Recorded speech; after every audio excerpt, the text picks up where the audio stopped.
March 14th, 1983, Stone County, Missouri. Amos Pruitt pulled his Farmall 560 to the top of the upper field at first light and sat looking at what he intended to plant. The field was 44 acres of Ozark limestone hillside that hadn't been worked in his memory or anyone else's. The ground was gray and thin where it existed at all. Limestone rock broke the surface in long shelves and scattered outcroppings, some of them knee-high, some barely visible under last year's broom sedge. The topsoil between the rocks averaged 3 inches. In places, it was less than that. He was 64 years old, had farmed the same 260-acre spread in Stone County his entire working life, starting at 19 when his father deeded him the bottomland by the James River. The bottom ground was planted in hay now, had been for 3 years. He didn't have the operating money to row crop the good ground anymore. The equipment loan was $47,000. Borrowed in 1979 at 15% interest that had seemed temporary and wasn't. By 1983, he owed $52,000 with penalties. The farm was generating enough to cover living expenses and not much else. The upper field had never paid anything, had never been asked to. Everyone in Stone County walked past it and agreed it was fit for nothing beyond fescue and deer bedding. Amos had been looking at it differently for 6 months. He climbed down from the 560 and walked to the nearest limestone shelf. The rock was cold and damp under his hand, pale gray, almost white, with a faint orange iron staining along the fracture lines. He broke off a piece. It came apart in flat layers, and set it in his jacket pocket. That piece of limestone sat on his kitchen windowsill for 3 weeks. He'd started thinking about it the previous September, 1982, reading a single paragraph in the University of Missouri Extension Bulletin on subsoil management. The paragraph described a trial in Christian County where a researcher had deep-ripped compacted hardpan ground to 20 inches and measured improved corn yields in dry years. The researcher's name was in the footnote. Amos wrote the name on the back of a feed receipt. It took 2 weeks to reach the man by phone. Dr. Paul Witten, Portageville Research Station. The call ran 22 minutes. Witten said the Christian County trial was designed for compacted clay, not limestone karst. He said limestone presented different challenges. He said he didn't know of anyone who had tried open ground row crops on Stone County rock terrain. He said it might not work. Amos thanked him and started planning anyway. He drove to the FSA office in Galena in November and asked about operating loans. He drove to the Christian County Extension office and asked to see the full subsoil trial data, not the bulletin summary. He drove 38 miles to a poultry operation outside Crane, Missouri, and knocked on the door of a man named Dillard Vance. Vance had 80 tons of composted broiler litter sitting in a windrow behind his layer houses. He'd been wondering what to do with it. He charged Amos $4 a ton. The chisel plow Amos owned was a 3-shank McCormick from 1967. Standard depth, 8 inches. He drove it to a machinist in Galena and asked to have the shank bolts and depth stops modified to allow 18 inches of penetration.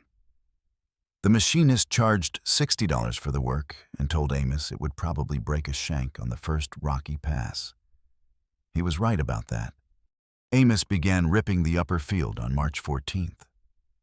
By 10 in the morning, the temperature had reached 38 degrees, and the McCormick chisel was making a sound through the limestone that carried down the entire hillside.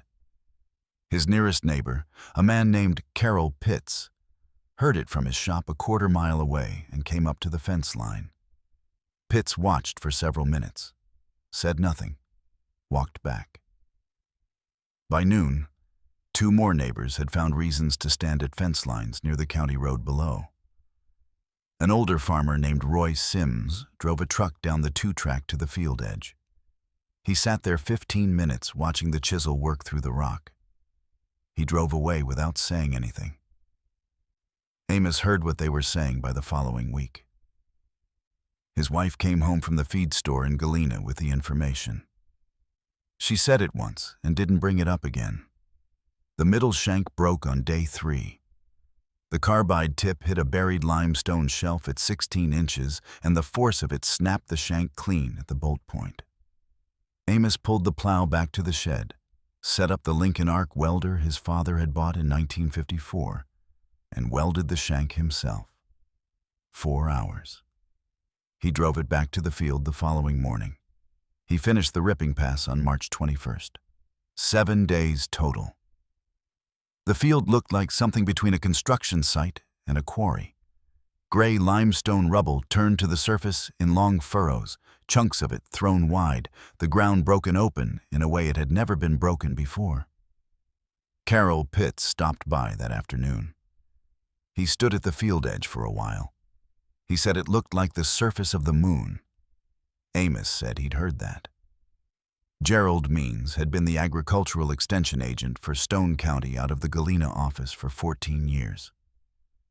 In late March, he drove out to the upper field on a Tuesday morning. Said he'd heard about the project and wanted to take a look. He walked the field for 20 minutes. He tested the soil in 3 spots with a hand probe. The probe hit rock in all 3 spots, between 4 and 7 inches down. He told Amos the topsoil depth was inadequate for corn root development.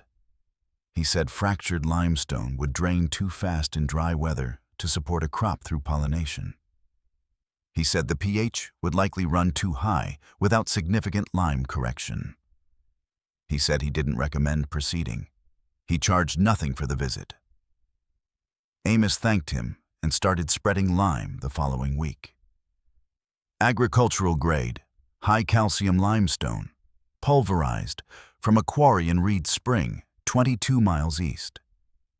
2 tons per acre across 44 acres, 88 tons total, delivered in 4 loads at 14 a ton, $1,230. The broiler litter came next, 3 tons per acre, 132 tons across the field. Vance hauled it himself in 6 days, using a flatbed with a spreader, the windrow behind the layer houses going down load by load. The litter was fully composted, dark brown, almost black in the wet spots, with a nitrogen content Amos had tested at the University of Missouri Extension Lab in Springfield. 42 pounds of available nitrogen per ton. At 3 tons per acre, that was 126 pounds of nitrogen per acre before he added anything commercial. He added 60 pounds per acre of commercial nitrogen anyway. 28% UAN solution, applied with a ground rig borrowed from his brother-in-law. Total nitrogen per acre, 186 pounds. For ground that had never grown corn, total input cost by planting time, $4,170. Lime, litter, UAN, fuel, seed. He had borrowed $5,500 through the FSA operating loan approved in February. The remaining $630 went toward Pioneer brand 3165, a drought-tolerant hybrid rated for shallow soils in Missouri's southern hill country. He planted at 22,000 seeds per acre, under the hybrid's rated population, to account for rocky ground and expected spotty emergence. He planted May 2nd. The stand came up in 11 days. It was not a clean stand. In the rockiest sections, emergence ran 60 to 70%. In areas where the ripping had found deeper pockets of soil between limestone formations, emergence reached 85%. The plants came up pale and then greened in the second week as root systems reached the composted litter layer below. Carol Pitts drove past in mid-May, slowed at the field edge, looked for a while, drove on. By June 1st, the stand averaged knee height, not uniformly. The rockier areas were 8 inches behind. But growing, all of it growing. Gerald Means drove past without stopping in early June. Amos saw the county extension pick up slow on the road below the field and then continue on. The problem came on June 22nd. The rain stopped, not tapered off, stopped. Stone County received 0.4 inches of rain in July of 1983.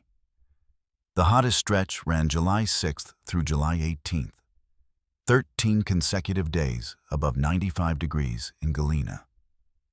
The corn crop across the county was in trouble by the second week of July.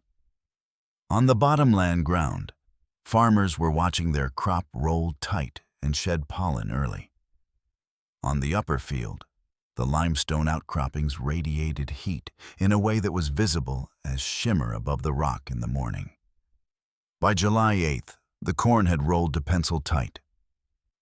The leaves had turned the waxy, dull color that means a plant is pulling moisture from every available reserve. From the county road below, the upper field looked finished. Roy Sims drove past twice that week without slowing. Amos checked soil moisture by hand, pushing a steel rod into the broken limestone furrows at 8 points across the field. At 10 inches in the fractured zones, the ground was still damp, not wet. Damp. The broken limestone was holding moisture differently than solid groundwood, water moving slowly through the fracture channels instead of draining fast. The composted litter layer was holding it further. He waited. The rain came back July 22nd, 2 inches over 3 days. The corn on the upper field uncurled in 4 days. The color returned. The plants resumed upward growth. They had not tasseled, had not pollinated, had come within a week of it, and had not crossed the line. Carol Pitts came to the fence line July 27th. He stood there a long time looking at the uncurled plants. He said it shouldn't have made it. Amos said he knew. The field tasseled the first week of August. Pollination was uneven. The sections that had been behind all season were 10 days behind the best sections at tassel, which compressed the pollination window. Amos walked the field every morning for 2 weeks during pollination. In the best sections, silk coverage ran 90%. In the poorest rocky sections, 60%. He came back to the house with ear count samples from 4 spots in the field and sat at the kitchen table working through the numbers for an hour. His wife asked him what he thought. He said he thought it might be something. The first frost came October 19th. By then the corn had been dry on the stalk for 2 weeks. He started combining October 24th with an International 815 combine and a 4-row corn head. The machine worked slowly. He had to raise the head higher than he wanted to clear the limestone outcroppings. He'd walk the field in September and flag the worst ones with orange surveyor stakes so he'd know where to lift the head before he got there. He lost some ears to the high clearance. He would have lost more without the flags. By noon of the first day, the grain cart held 800 bushels from 9 acres. He stopped the combine and climbed down and looked at the grain for a while. Then he got back in and kept going. He finished the upper field October 26th. 2 days of combining. He hauled everything to the grain elevator in Galena. Final weight tickets, 4,016 bushels, 44 acres, 91.3 bushels per acre. The dryland county average for Stone County corn in 1983, with the July drought, was 48 bushels per acre. Irrigated bottomland had run 65 to 70 bushels. The upper field, limestone rock, 3 inches of topsoil, first year of corn, worst drought in a decade, had produced 91.3. Dale Huffman ran the tickets twice at the elevator. He'd been managing the Galena operation for 11 years and knew the fields in Stone County the way he knew the faces of the farmers who brought grain to them. He knew the upper field, knew what people had said about it in March. He looked at the numbers for a moment. He told Amos he'd never seen those yields from hill ground in a drought year. Not once. Amos said he'd gotten lucky on the moisture at depth. He wasn't entirely sure that was accurate, but he said it. Gerald Means called in November. He said he'd seen the yield figures in the elevator reports and wanted to come out and pull soil samples from the upper field. He said the university might have interest in the results. He took 12 cores at 8-inch depth across the field and 6 cores at 18-inch depth in the broken limestone zones. He said the composted litter incorporation was more complete than he would have expected at that ripping depth. He said the fracture pattern in the limestone appeared to have created drainage and moisture retention channels that didn't restrict root penetration the way he had assumed. He used the word appeared. He did not mention his March visit. Amos didn't bring it up. Means published a 2-page summary in the Stone County Extension newsletter in January of 1984. It outlined the input program, ripping depth, lime rate, litter rate, hybrid selection, and listed the resulting yield and input costs. It described the project as a producer observation. It did not frame it as a recommendation.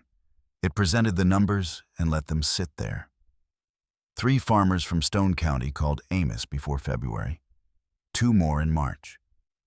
They wanted to know about the chisel modification, about the litter sourcing, about which Pioneer hybrid, about the ripping pattern on the passes. He told all of them. Took 3 of them up to the upper field while the ground was still frozen and walked it with them. Showed them the fracture pattern in the exposed limestone. Showed them where the rip lines had run. Showed them the welded shank on the McCormick chisel in the shed. The repair done by hand with the Lincoln welder. The bead slightly wider than factory work, but solid. Amos planted the upper field every year through 1990. The yields: 1984, 97 bushels per acre. 1985, 88 bushels per acre. 1986, 104 bushels per acre. The best year. The soil organic matter in the field, tested annually through the Springfield lab, went from 0.8% in the spring of 1983 to 2.4% by 1990. 7 years of composted litter had built the soil layer between the fractured limestone from an average of 3 inches to an average of 6 inches. The ground was becoming something different from what it had been. By 1991, 7 other farms in Stone County had ripped rocky ground and planted corn using variations of the same program. Not all of them performed as well as the upper field. 2 performed better. The difference came down to the limestone fracture pattern and pocket soil depth. Both things that varied from hill to hill and couldn't be known until the ripping showed what was there. What Amos had proven was the possibility. The rest was ground-specific. Gerald Means retired from Stone County Extension in 1997, 28 years in.